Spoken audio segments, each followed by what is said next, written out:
Hello दोस्तों, आप सभी का स्वागत है एचपी स्टडीज में। My name is Keshav Katoch. So disaster management का आज इंपॉर्टेंट टॉपिक हम पढ़ने वाले हैं, दैट इज द वोल्केनो। देखिए, वोल्केनिज्म से आपको क्वेश्चन आ सकता है डिजास्टर मैनेजमेंट में। अर्थक्वेक से आ सकता है, साइक्लोन से आ सकता है, सुनामी से, फ्लड से, क्लाउड बर्स्ट से। इन सभी डिजास्टर जो हमारे हैं, इनसे क्वेश्चन आपका बन सकता है। तो इसीलिए इससे पहले हमने अर्थक्वेक को पढ़ा था, तो आज हम वोल्केनो को पढ़ेंगे। छोटा टॉपिक है, जो मेन मेन पॉइंट्स है उनको हम इसमें जो है वो डिस्कस जो है वो करेंगे।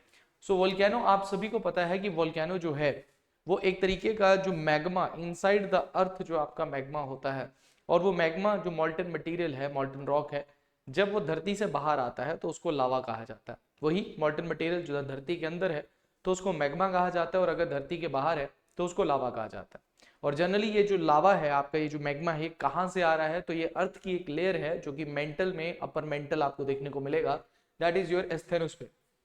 कहाँ पे देखने को मिलेगा? एस्थेनोस्फीयर।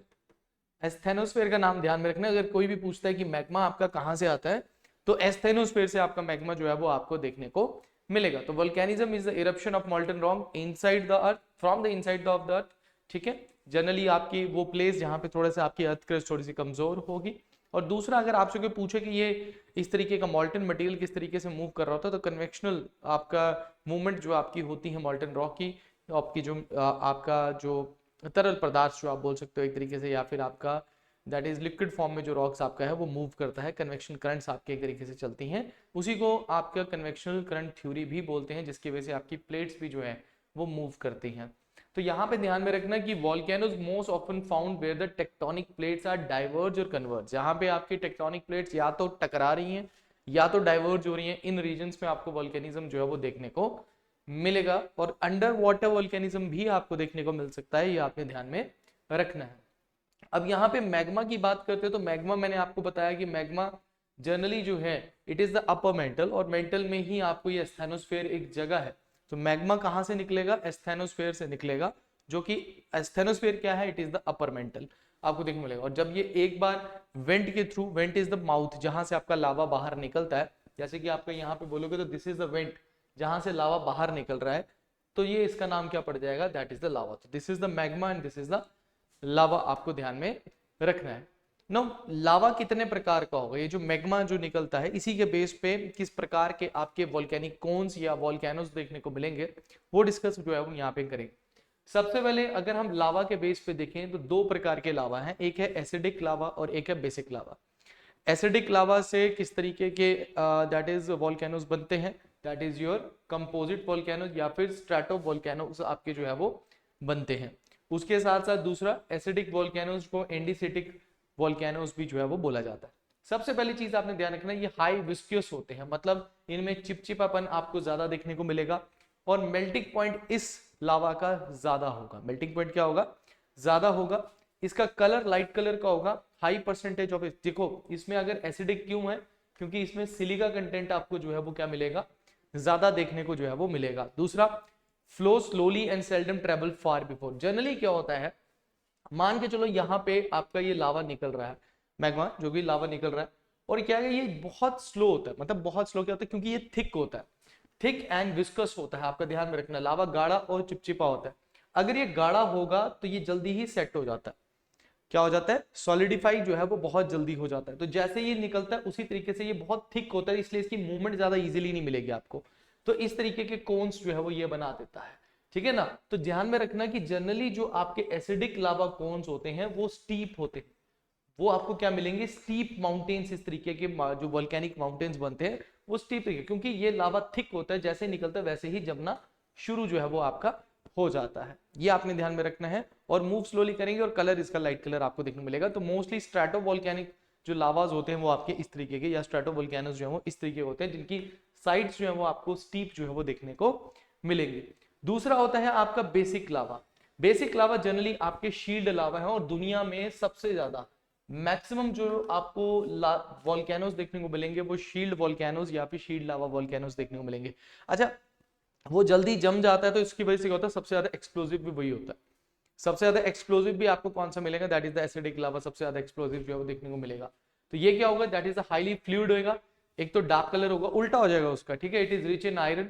ठीक है, फ्लो जो है वो इसका बड़ा स्मूथली होगा। अब क्या होता है कि लावा निकलता है और ये लाइट कलर डार्क कलर का होता है, दूसरा क्या होता है ये बड़े इजिली जो है वो फ्लो करता है, ज्यादा थिक नहीं होता। तो जब ज्यादा थिक नहीं होगा तो इजिली जो है वो ये लावा जो है वो फ्लो करता है। तो यहाँ पे आपको जेंटल स्लोप देखने को जो है वो मिलती है, वहां पे आपको स्टीप स्लोप देखने को मिलती है और यहाँ पे आपको जेंटल स्लोप जो है वो देखने को मिलती है। तो इसकी हाई फ्लूइडिटी आपको देखने को मिलेगी, ठीक है। वोल्केनिक वेंट से जो लावा निकलता है that is not that much not explosive, not explosive, ध्यान में रखना। एसिडिक लावा जो निकलते हैं, एसिडिक कोन जो होते हैं, वहां से आपका लावा एक्सप्लोजन के थ्रू निकलेगा। यहाँ पे लावा जो है वो आपका किस तरीके से निकलेगा, दैट इज बाय धीरे धीरे लावा निकलेगा और इसी से आपके जनरली जो है वो आपके प्लेट्यूज वगैरह जो है वो निकलते हैं, क्योंकि उसको फिज इरप्शन बोलते हैं। मैं अभी आगे आपको बताऊंगा, उसको फिज इरप्शन जो है वो बोलते हैं। तो दो प्रकार के लावा आपने देखे। अब यहाँ पे जब हम टोपोग्राफी की बात करते हैं, जनरली आपसे टोपोग्राफी से रिलेटेड भी क्वेश्चन पूछता है कि जब वोल्केनिज्म होता है तो उसमें कौन कौन से प्रकार की टोपोग्राफी बनती है। सबसे पहले वोल्केनिक वेंट है। वेंट एक तरीके का माउथ होता है जहां से लावा जो है वो आपका निकल रहा है। तो लावा जहां से निकल रहा है उसको वेंट बोलते हैं। और ये जो हिल बन रही है दैट इज द वोल्केनिक हिल।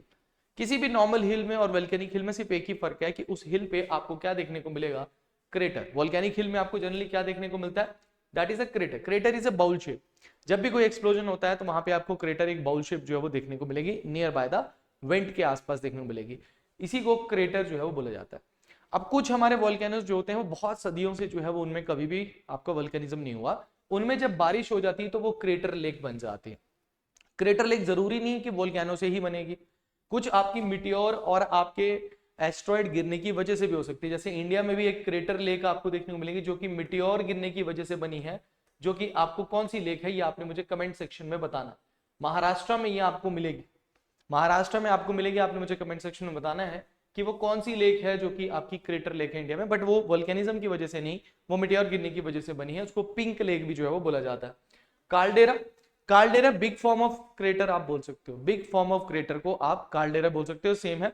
इसके साथ साथ लावा प्लेट्यूज, लावा डोम्स, ये आपकी इसमें टोपोग्राफी में जो है वो आपका आएगा। तो ध्यान में रखना टोपोग्राफी में क्या क्या चीजें बनती हैं।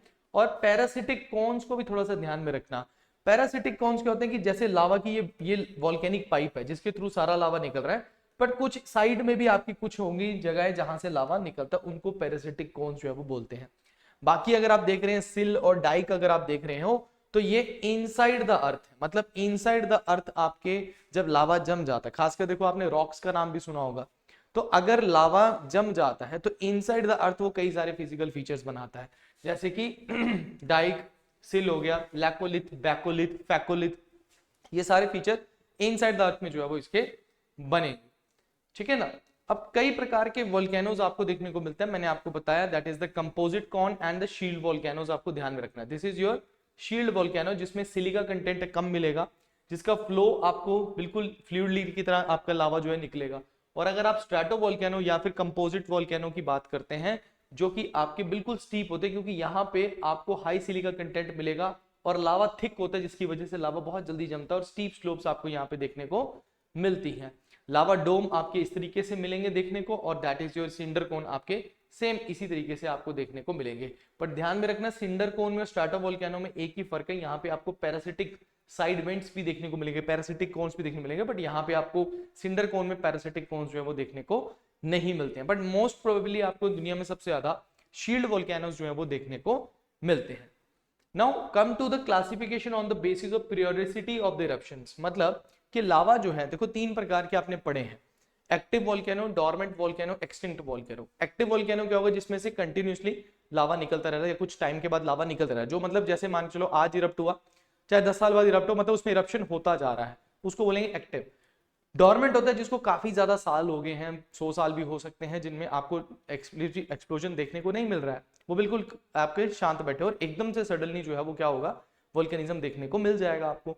तो ध्यान में रखिएगा कि ये वोल्केनिज्म डोरमेंट, और डोरमेंट एक तरीके का बड़ा खतरनाक होता है क्योंकि हमें पता नहीं होता है कब फटेगा, है ना। और एक्सटिंक्ट वोल्केनो क्या होता है, जो कि बिल्कुल ही खत्म हो चुका है, हजारों साल हो चुके हैं उनको, उसमें कोई वोल्केनिज्म नहीं देखने को मिल रहा, यहाँ पे उस पर क्रेटर लेक बन चुकी है या फिर वो बिल्कुल ही खत्म है। जैसे इंडिया का नारकोंडम आइलैंड जो है वहां पे आपको एक एक्सटिंक्ट वोल्केनो जो है वो देखने को मिलता है। तो सबसे पहले हम बात कर लेते हैं that is your active volcanoes की बात करते हैं। तो एक्टिव वोल्केनोज जनरली आपको कहाँ मिलेंगे, it is on the conversion point of, जहां पे आपकी प्लेट्स आपस में टकरा रही हैं उन जगहों पे आपको देखने को मिलेगा।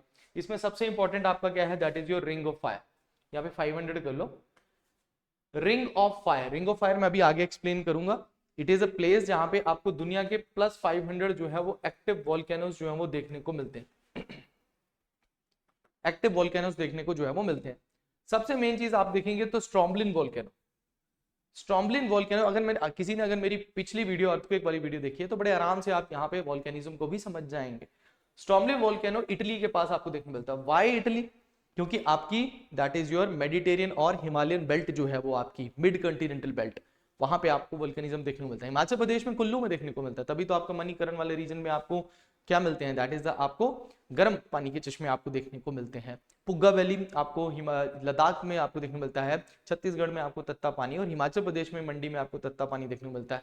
तो कहीं ना कहीं पे यहाँ पे आपको वोल्केनिज्म देखने को मिल रहा होगा इन साइड द, जिसकी वजह से आपको इस तरीके का पानी जो है वो देखने को मिल रहा है। तो स्ट्रॉम्बलिन वॉल्केनो जो है ये आपको इटली के पास कौन सा सी है, that is the Mediterranean sea, वहां पे इरप्ट होते मिलेगा, और इसको lighthouse of the Mediterranean sea भी बोलते हैं।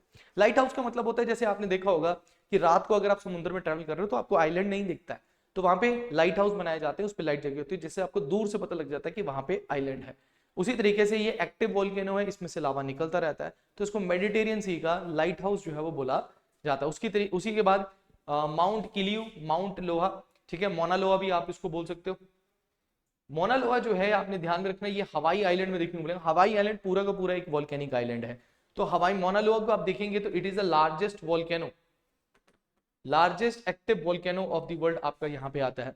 अगर आपसे कोई बोलेगा हाईएस्ट वॉल्केनो कौन सा है, तो कई बार भी है ओजोस डेल सेलाडो, ओजोस डेल सेलाडो बोला जाता है, सबसे हाईएस्ट साउथ अमेरिका में आपको देखने को मिलेगा। उसी तरीके से आपको कोटोपैक्सी भी जो है वो कहाँ देखने को मिलता है, that is your in, Cotopaxi भी आपको कहां देखने को मिलता है, इट इज इन द आपको साउथ अमेरिका देखने को मिलता है। इसके साथ साथ माउंट विसुवियस इटली में आपको देखने को मिलेगा।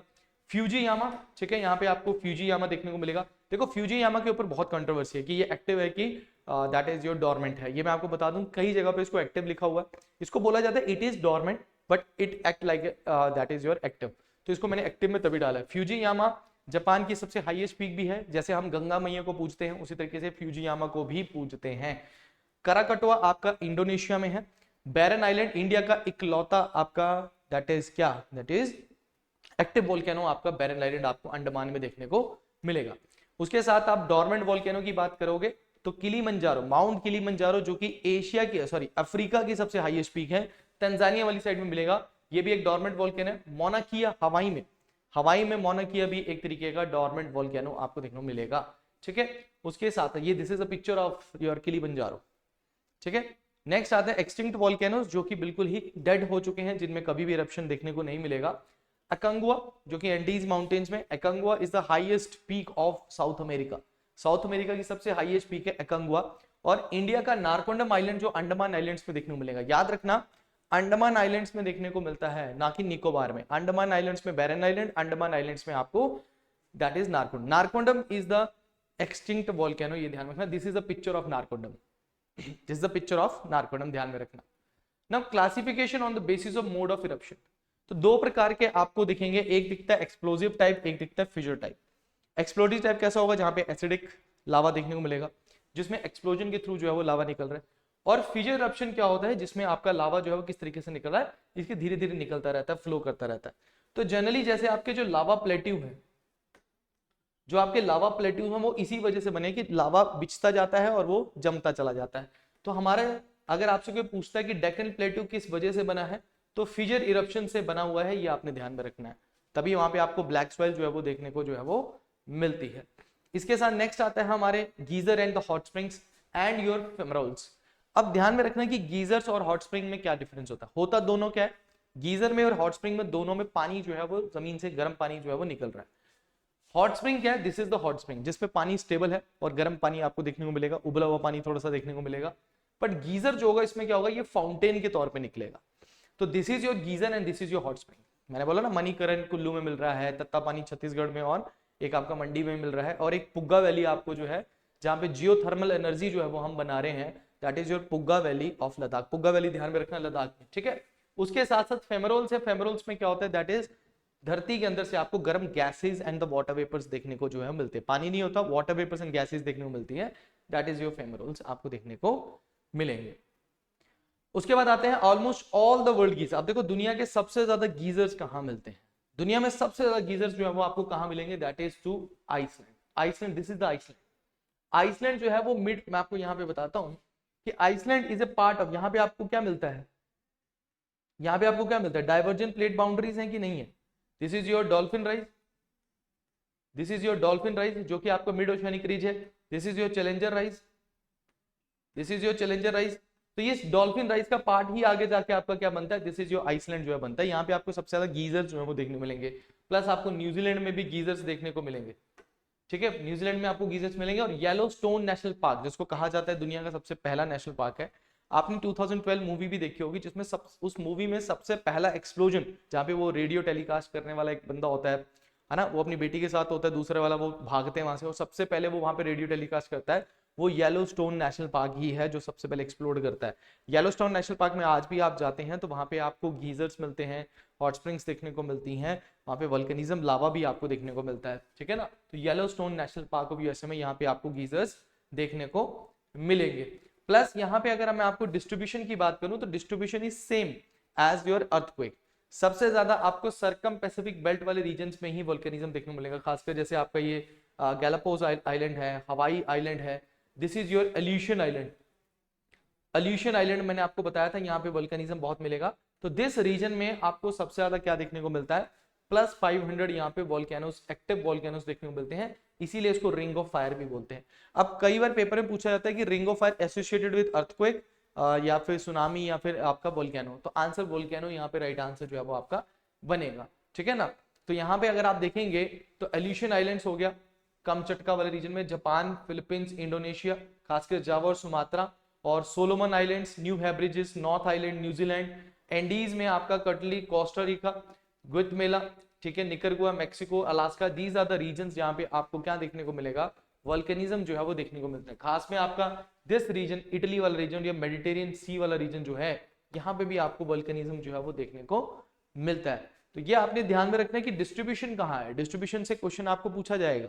ठीक है, 5 कंट्रीज है with the most volcanoes, one is United states, पर ध्यान रखना यूनाइटेड स्टेट्स में भी अलास्का वाला रीजन जो है वो जहाँ पे सबसे ज्यादा मिलेंगे, देन रशिया, जो भी अलास्का, बेरिंग सी के पास वाला रीजन, रिंग ऑफ फायर वाला रीजन है, plus Indonesia, then Iceland, then the Japan are the main जहां पे आपको सबसे ज्यादा क्या देखने को मिलेगा, वोल्केनिज्म जो है वो देखने को जो है वो मिलता है।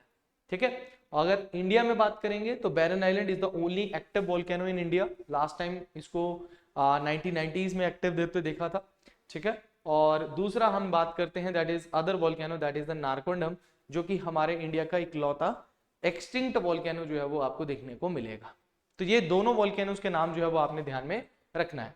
तो ये थी आज की वीडियो। अब आपने मेरे 2 क्वेश्चंस का जवाब देना है, एक तो मैंने आपसे पूछा ही है, दूसरा आपने मुझे बताना है कि बैरन आइलैंड जो है, बैरन आइलैंड एंड नारकोंडम आइलैंड जो है, ये दोनों आइलैंड जो है वो है तो अंडमान में, बट अंडमान में कहाँ है, मतलब ये नॉर्थ अंडमान में है, मिडल अंडमान में है, साउथ अंडमान में है या फिर लिटिल अंडमान में है, ये आपने मुझे कमेंट सेक्शन में जो है वो बताना है। तो अगर वीडियो अच्छी लगी है तो लाइक जरूर करिएगा, शेयर जरूर करिएगा और जरूर कमेंट कीजिएगा। Thank you very much, all the best.